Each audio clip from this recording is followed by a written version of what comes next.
कहा जाता है कि इस फैक्ट्री में बने खिलौने कभी बच्चों की हंसी के लिए नहीं थे, बल्कि उनकी चीखों के लिए बनाए गए थे। आज तक जो भी इस फैक्ट्री में गया कभी वापस नहीं लौटा।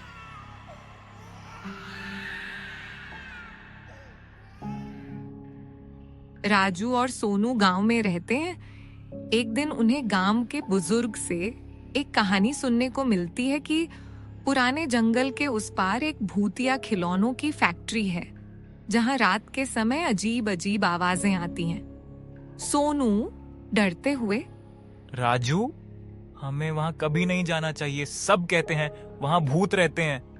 अरे सोनू, ये सब कहानियां बुजुर्गों की बनाई हुई हैं बच्चों को डराने के लिए। चलो, आज रात हम दोनों चलते हैं और सच का पता लगाते हैं।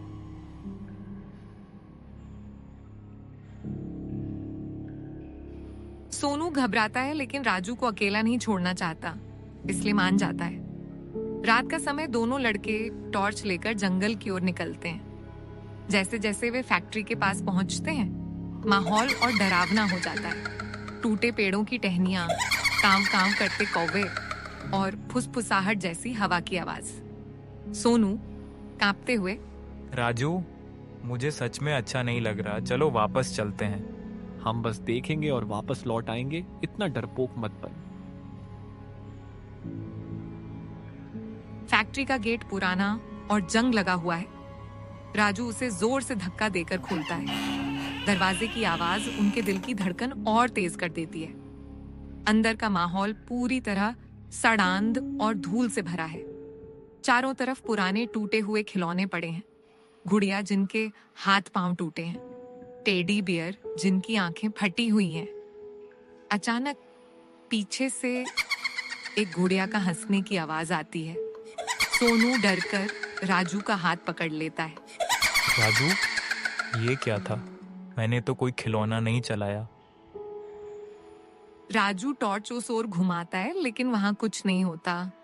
अचानक उनके पीछे एक खिलौना रोबोट अपने आप चलने लगता है और कहता है, welcome to hell, welcome to hell, welcome to hell. दोनों बच्चे चौंक जाते हैं और पीछे हटते हैं। राजू को अचानक एक पुरानी किताब मिलती है जिसमें इस फैक्ट्री का रहस्य लिखा होता है। कहानी के अनुसार यह फैक्ट्री रघुनाथ नाम के खिलौना बनाने वाले की थी। रघुनाथ बहुत लालची था। वह बच्चों की हंसी और आत्मा का इस्तेमाल अपने खिलौनों को चलाने के लिए करता था। वो बच्चों को बहलाकर फैक्ट्री में लाता और फिर उनकी आत्माओं को खिलौनों में कैद कर देता। सोनू रोते हुए, मतलब ये सारे खिलौने असली बच्चों की आत्माएं हैं? अचानक सारे खिलौनों की आंखें लाल चमकने लगती हैं। पूरा हॉल भयानक आवाजों से गूंज उठता है। गुड़िया, रोबोट, टेडी बियर सब उनकी तरफ बढ़ने लगते हैं। राजू को किताब में एक मंत्र मिलता है जिससे आत्माओं को मुक्त किया जा सकता है, लेकिन शर्त यह है कि फैक्ट्री की घंटी बजानी होगी और मंत्र पूरा करना होगा, वरना दोनों हमेशा के लिए खिलौना बन जाएंगे। वे भागते हुए घंटी की ओर जाते हैं। खिलौनों का झुंड उनके पीछे भाग रहा होता है। सोनू कई बार गिरता है लेकिन राजू उसका हाथ पकड़कर उसे उठाता है। घंटी तक पहुंचने से ठीक पहले रघुनाथ का भूत सामने आ जाता है।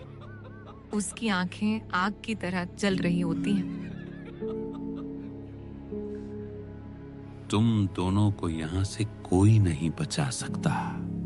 राजू साहस जुटाकर मंत्र बोलना शुरू करता है जबकि सोनू घंटी बजाता है। रघुनाथ उन्हें रोकने की कोशिश करता है। पूरा माहौल हिलने लगता है। अचानक जोरदार रोशनी होती है और खिलौनों की चीखें गूंजती हैं।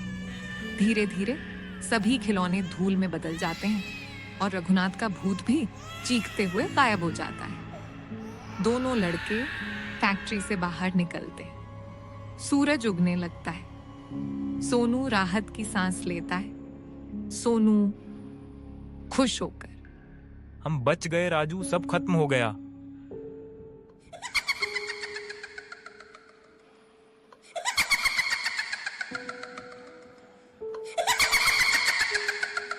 क्या सच में सब खत्म हुआ या अब असली खेल शुरू होने वाला है?